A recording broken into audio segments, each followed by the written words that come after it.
Bonjour à tous, bienvenue dans ces nouvelles vidéos de Val commentées. Vous voyez, on a changé de décor, on a changé d'air, changé d'époque, mais on n'a pas changé de protagoniste. Nous sommes toujours avec Johan Fichet, bonjour. Salut. T'as la pêche? À la banane. T'as la banane. Toujours. Ça va avec Valentin. Salut. Ça va la pêche, la niaque? Ah oui, toujours. Ouais. Pour les vidéos, alors on va voir comme ça ce qui s'est passé entre vous. Là, il y a une affaire, là. Il y a une histoire. Exactement. Alors, on va voir ce qui s'est passé. Allez, c'est parti. On lance la vidéo tout de suite. Hop. Alors là, on va faire lecture. Et ça se trouve, on va entendre le son. Et oui, nous, on a le son. Est-ce que c'est important? Est-ce qu'on peut le laisser? Est-ce que vous en foutez? C'est pas mal. Ça va pas nous divertir, le son, peut-être? On va peut-être juste le baisser. On n'a pas dit trop de bêtises, donc normalement, il n'y aura pas de souci de ce côté-là. Non, mais de toute façon, ils ne l'entendront pas au micro parce que, comme vous le savez, ce sont des micros unidirectionnels qui prennent la voix directement. Il faut parler dans la mousse directement. D'accord. Okay. Donc dans la barbe. Voilà. C'est pas Monsieur Fall. Beaucoup trop de filtres. C'est la Made in China. Là, on vous voit distribuer les cartes. Alors, je sais pas encore comment je vais monter tout ça. On a changé de matériel. Vous verrez, il y a plein de choses qui sont un petit peu différentes. On a gagné en qualité. Alors, qu'est-ce qui se passe là? Déjà, qu'est-ce que vous avez retourné? Alors, Yohan à la main. Voilà, donc... il a révélé un 6 de carreau. 6 de carreau, effectivement. Ouais. Et toi, j'étais joker noir. Le joker noir. Que j'avais pris au début pour un as de pique.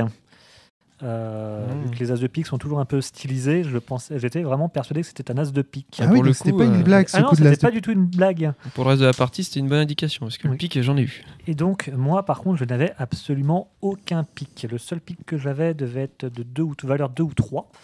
Et du coup, d'où le fait que en fin de partie, je t'ai dit, j'étais persuadé que c'était toi qui avais le pique. Car de la partie, j'en ai très très peu vu. Ouais, j'en ai eu énormément, ouais. Okay. Je pouvais même me permettre de jeter comme ça, corps et âme, pour tuer un de tes personnages. Ah, mais complètement. Ce qui a très bien fonctionné d'ailleurs. Ah ok, je comprenais pas pourquoi la voix de Johan était en train de partir vers la droite, c'est juste que je me suis trompé dans mes balances, voilà. Mm-hmm. J'ai pris j'ai pris un potard de balance pour un potard de son. Je suis vraiment nul, hein. Je règle en live. C'est nouveau, tout ça c'est nouveau. Donc, c'est un enregistrement psychédélique, un peu d'ASMR. Oh putain, c'est beaucoup trop fort maintenant. Je fais vraiment de la merde. Bon bref, et continue à parler. Alors qu'est-ce qui s'est passé alors? Du coup, moi je joue un accompli. Accompli un peu piégé. Alors pourquoi? Comme le verra Valentin. Donc ce fameux valet de. Donc c'était une dame de carreau. D'accord. Avec un valet de carreau en pouvoir. D'accord, ok. Du coup, effectivement... tu joues accompli, là, voilà. Mais tu ne retournes pas, tu ne retournes rien. Voilà. C'est intéressant, ça. Ah oui, c'est vrai. Tu ne rien retourner. Donc, il ne te révèle rien. Non, j'étais sur ma main et au bout d'un moment, j'ai... Et toi, t'as galéré sur ta main. Ouais. Un peu le stress du début là, pour se remettre en route. Ça faisait longtemps que j'avais pas fait de partie. Et j'avais pas beaucoup de couleurs. T'as hésité entre le 2 de trèfle et le 8 de trèfle dans le valet. Tu savais que t'allais faire un fou là? En fait, je voulais un fou qui. Je me dis, il va pas faire long feu. Et je me dis, je vais me refaire une main. Et au final. T'as hésité entre 8 et 2. Ouais. Et je suis dit, le 8 est quand même pas négligeable. Et puis en plus, c'était avec le valet de trèfle. Oui, mais en face, c'est une dame de carreau. Donc potentiellement, tu sais que ça peut envoyer du lourd en tête. Ça, honnêtement, c'est vrai que j'ai pas forcément prêté attention. Mais bon, ça, on va voir dans la partie. Au final, c'était payant puisque Yohan n'a pas été tout à fait agressif avec mon fou. Ouais. Et j'ai pu piocher 6 cartes avec lui. On va voir. Alors Yohan, justement, ce qui était rigolo, c'est vas-y. Non, c'est qu'il se retrouve avec une main qui était très très proche de celle qu'on avait faite en ouverture avec les 2 jokers. C'est complètement. Tu t'es fait la réflexion oui. Là en la voyant. Ouais. Et donc, du coup, en fait, il hésite. En fait, il a un peu les mêmes hésitations que nous la dernière fois. Il se dit, mais qu'est-ce que je fais? Est-ce que je joue un fou faible ou un fou fort? On s'était posé cette même question avec cette même main. Et donc, il choisit fou fort avec joker rouge en cœur, pouvoir très très fort. Moi, j'aurais pas fait ça.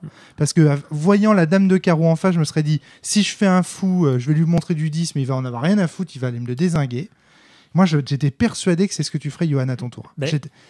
C'est ce que tu aurais dû faire. C'est ce que j'aurais dû faire, mais j'ai voulu temporiser. Je m'explique, j'avais un 8 de carreau, un 6 de carreau, et du coup, mon valet, à cet emplacement-là, était pareil, un 6 de carreau. Je me suis dit, je peux le gérer.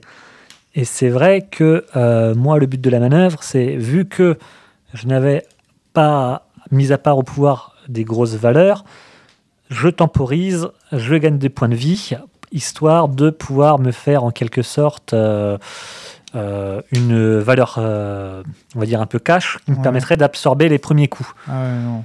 Ah non, là c'était... Mais là, ce qu'il y a, c'est que j'ai tellement donné d'avantages à Valentin en faisant ça. Ah mais oui. Et puis le super pic que je vais te sortir juste le tour d'après. Je ne m'attendais pas à ce que tu aies des valeurs aussi fortes, je t'avouerai, sur le pic. Là, en fait, ce qui se passe... toi, tu n'as pas de pic en plus. Ah non. Bah non, tu sais qu'il a des fortes. Pas forcément des fortes. Ça aurait pu être aussi des faibles que des fortes. Je me suis dit, bon... Je sais pas. Là, il y a autant de chances que ce soit des forts que des faibles. Donc, on va partir sur le médian. J'ai de quoi absorber niveau cœur. Sauf que, en fait, pas du tout. Non, ouais. Là, je vais développer la stratégie la plus agressive. Ah oui, là, c'est tuer l'enfant et puis repiocher. Et puis, au final, c'est payant parce que 6 cartes en plus sur mon. Pour débuter le 3e tour, j'avais de quoi en plus avec des têtes que je vais piocher, être ultra aggro, quoi. Tu fais carrément du CA, là. En gardant un fou comme ça. Ah oui, c'est un tueur. C'est un card advantage de dingue que tu vas gagner. C'est moi, en fait, qui déconne au niveau de la balance, en fait. Et ouais, t'as vu, c'est moi qui fais de la merde. Hop, je vais me régler. Là, t'étais surpris à ce moment-là, oui, quand t'as vu le 10.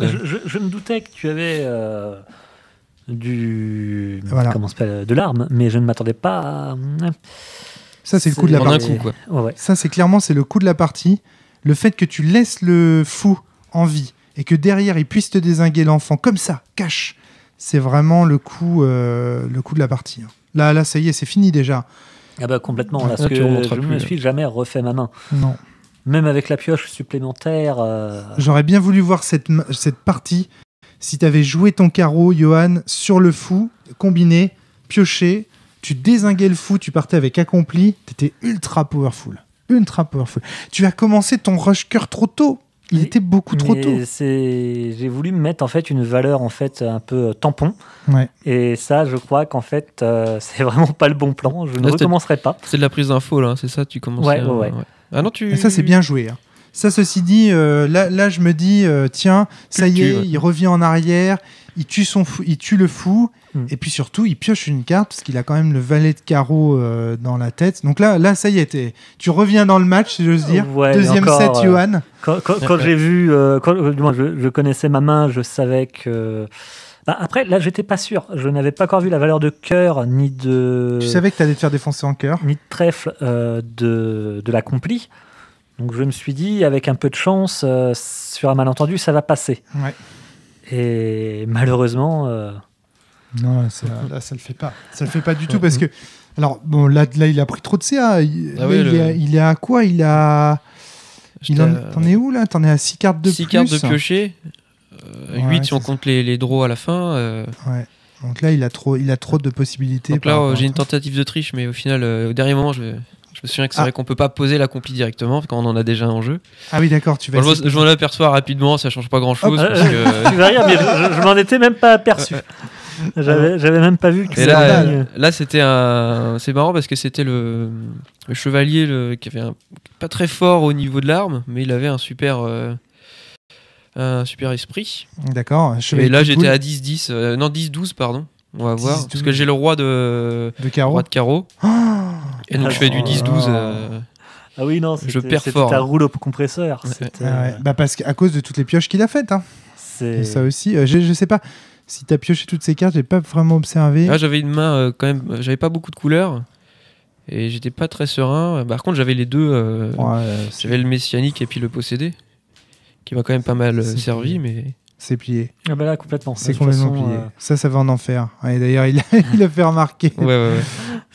Ça va en enfer. Mais c'est la preuve, pour moi, tu vois, quand on regarde une partie comme ça, pour moi, c'est la preuve que quand on voit un fou sur le Val, il faut l'éliminer. Il faut même pas se poser de questions. Et si tu ne peux pas éliminer le fou, il faut faire un fou en face pour compenser en fait la pioche adverse. Je vois pas. Ouais, là en plus tu pouvais le faire, tu vois, Johan, vraiment. Donc ce qui est intéressant, c'est justement un peu un cas d'école pour tous les gens qui douteraient qui pensent qu'on peut éventuellement laisser un fou sur le Val en prenant comme ça du cœur. Moi je me suis dit ok, rush cœur, pourquoi pas, si l'adversaire n'a pas du tout de pique. Mon but était vraiment de me faire une valeur de cœur tampon pour pouvoir justement m'équiper en fait, en quelque sorte. Mais au mépris du contrôle du board. Exactement. Ouais. Je me suis pas suffisamment focalisé sur ce qu'il y avait en face. Et c'est vrai que... Et au final, le contrôle, c'était... mais d'une force... Oh, mais toi, tu dis ça, le contrôle, mais j'avais tout. Mais et pareil, je me rends compte d'un truc tout bête. Et c'est vrai que je m'en étais pas spécialement rendu compte au moment même. C'est que quand j'ai vu ma main de base, je m'étais déjà fait le scénario. Premier tour, je pose l'accompli. Deuxième tour, l'enfant. Je fais ma petite zone tampon avec le cœur. Ouais. Et après, seulement, je fais. Mais dès le moment où il a posé son fou, c'est le moment où j'aurais dû me dire, écoute, ta stratégie, là, elle va dans le mur. Ouais. Mais je m'étais déjà tellement projeté, en quelque sorte, que j'ai même pas fait gaffe à la menace, vu que c'était même pas, en fait, ce que j'appellerais une menace directe. Vu que il ne pouvait pas, avec son fou, me taper au cœur ou au pouvoir. Ouais. Et là, il se retrouve donc dans une position qu'on appelle celle des 2 tours, donc c'est-à-dire avec 2 accomplis. C'est une position qui est extrêmement difficile à remonter. Elle est remontable, hein. C'est possible. C'est possible si les 2 tours n'ont pas d'armes soit de pique, soit de carreau très fortes. C'est-à-dire si tu te retrouves avec 2 accomplis qui ont 2 carreaux faibles ou 2 accomplis qui ont 2 piques forts, il existe dans les 2 cas une stratégie de remontada.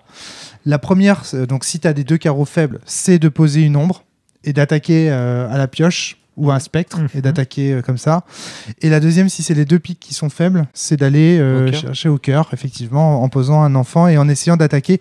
Quand on est face aux 2 tours, il faut toujours essayer d'attaquer depuis la main, sans jamais poser quoi que ce soit sur le Val, parce qu'on sait que quoi qu'on pose, il va être contrôlé. C'est contraire à ce que je fais, en fait. Alors ça dépend.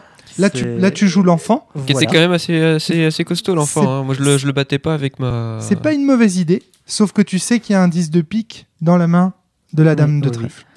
La dame de pouvoir a son 10 de pique, et donc c'est juste absolument impossible que l'enfant puisse survivre dans une telle situation. Mais de mémoire, en main, j'avais une dame de pique, un 4 de pique, un 3 ou un 4 de pique...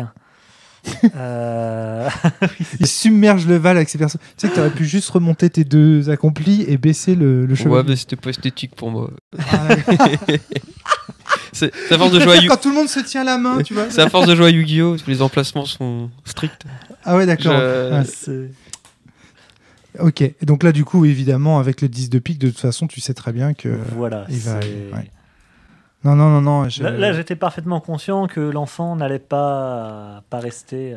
Ce qui est intéressant, c'est la partie, elle est déjà pliée. Là, on voit que des coups qui sont quasiment automatiques, avec effectivement 10 de carreau. C'est incroyable. Je trouve cette partie prototypique de ce qui se passe quand on laisse vivre un fou. C'est-à-dire vraiment, c'est ça qui nous attend.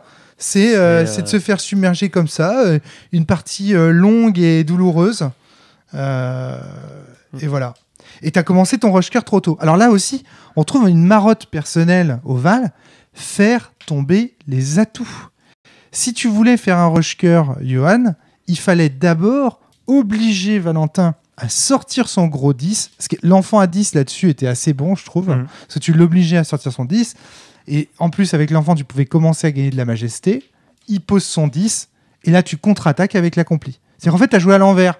Je pense que tu aurais dû commencer par jouer ton enfant. Ouais. Comme ça, tu obligeais Valentin à jouer son 10 et il aurait été bien emmerdé. Je ne sais plus si j'avais possibilité de le faire, cet enfant, au début. Peut-être pas. Ok, t'as un doute là-dessus. Si. C'est sûr. Si. Et étant donné que, comme je disais tout à l'heure, je me souviens bien, en fait, avoir déjà fait mon plan de jeu. Ah, et donc du coup, tu l'avais dans la tête. Ouais, oui. Ok. Donc, alors, si tu joues enfant, Valentin, derrière, il est hyper emmerdé. C'est pourquoi ? Parce que, ouais, tu voulais commenter quelque chose peut-être sur la partie en cours, mais... Non. Ok. Pour moi, elle est automatique. Après, la partie est assez automatique. Voilà, c'est lancé. Le délire, c'est juste, en fait, je survis. Point. Si tu joues l'enfant en premier, je refais une autre partie. Tu joues l'enfant en premier. Valentin, il est hyper emmerdé. C'est pourquoi ? Parce qu'il est il est en double pénurie, Valentin. Tu t'en rends pas compte parce que toi, parce qu'il joue fou en premier. Oui, en vérité, il est en double pénurie. Il a 2 jokers, un rouge, un noir, et il n'a que des cartes noires dans la main. Il n'a ni cœur ni carreau. Il avait strictement rien. Il avait rien. Donc en jouant enfant, tu commençais à la majesté, d'accord ? Et derrière lui, il n'avait pas le choix. Il devait faire un spectre ou un chevalier pour aller tuer l'enfant. Ou alors dire, ok, j'abandonne l'enfant, je joue mon fou. Comme prévu, j'ai envie de... Ouais, après, quand on voit les pioches, au final, ça est bien sorti quand même. Maintenant que j'y pense, s'il joue fou à ce moment-là, si tu fais enfant et qu'il joue fou derrière, toi derrière, t'as pas de quoi lui dézinguer son fou au carreau. Donc c'est perdant. En fait, je suis nul. Je suis en train de vous dire une stratégie qui ne marche pas du tout. Parce que si tu joues enfant qui joue fou, puisque tu n'as pas ton accompli posé sur le val tour 1, tu ne peux pas combiner de la main les 2 carreaux de ta main pour aller tuer le fou à 10. Si ? Non, parce que le carreau le plus fort était à 8, mais donc 8. Au moment où je pose l'accompli au début, ou même l'enfant, je n'ai absolument aucune indication comme quoi il va faire un fou aussi fort, ou même qu'il va poser un fou. D'accord. Ouais. Donc j'aurais joué enfant, je pense que tu aurais quand même joué ton fou. Oui. Ouais. Bah, surtout, je pense que tu l'aurais pas retourné. T'aurais fait l'effet de l'enfant directement en arrivant ? Ah oui, complètement. Oui. Je pense pas le tuer dans un coup, donc j'aurais fait le fou et puis me dire qu'au tour d'après... Ouais, moi je pense que t'aurais fait le fou parce qu'en double pénurie, tu veux combler ta pénurie, tu veux faire la figure qui rapporte le plus. Rien ne m'empêche de faire un accompli, donc, un chevalier. Fait, t'aurais fait le fou, résultat il avait pas de quoi te le tuer et on se retrouvait dans cette partie-là. Donc tu fais le bon play. Premier tour, tu fais le bon play, c'est-à-dire jouer l'accompli. Je pense que c'est ce que tu avais de mieux à faire effectivement à cause de ton faible en pique, à cause de ta faiblesse en pique. Donc très bien, ok. Donc en fait, je dis de la merde. Donc Johan, très bien joué. Le premier accompli. En fait, ta seule erreur, c'est ça, c'est de ne pas tuer le fou. Le fou. C'est tout. M'être borné à ce que j'avais pensé au début, ce que j'avais vu au début, et ne pas me rendre compte que le fou était aussi fort. Ça, c'est une bonne leçon. Hein. De se dire. Au Val, faut jamais partir sur une stratégie. Et c'est vrai que quand j'ai vu ton message dans l'après-midi, comment ça s'appelle je me suis dit, tiens, ça pourrait être marrant de voir ce que ça fait de temporiser un peu en faisant une petite zone tampon au cœur. Au cœur, ouais. Pour voir comment ça peut justement aider en cours de partie. Voilà. Ouais. Et donc, du coup, tu es parti dans cette idée-là avant même d'arriver ici. Et en fait, ça m'a peut-être conditionné pour ça, pour la suite. Certainement. Mais comme dirait Michel à l'époque du commandeur dans Magic, quand c'était 30 points de vie, il dit t'as 10 points de vie gratuits. Et c'est un peu comme ça au Val aussi, maintenant que c'est à 36. Peut-être qu'il faut le voir comme. Avant, c'était, si je dis pas de bêtises, 25. 25, tout à fait. Ouais, t'as maintenant 11 points de vie gratuits. Et je pense que peut-être qu'avec dans le Val, tu peux gagner quand même relativement facilement tes points de vie. Et ouais, à voir quoi. On fait la revanche ? Vous êtes chaud là ? Ouais. Ah oui, complètement. Allez, oui, on c'est fait la revanche. C'est week-end. On se dit au mois prochain pour une autre émission, mais eux ils vont jouer tout de suite. Allez, faut les faire bûcher. Allez, à bientôt. À bientôt. À plus, les bisous.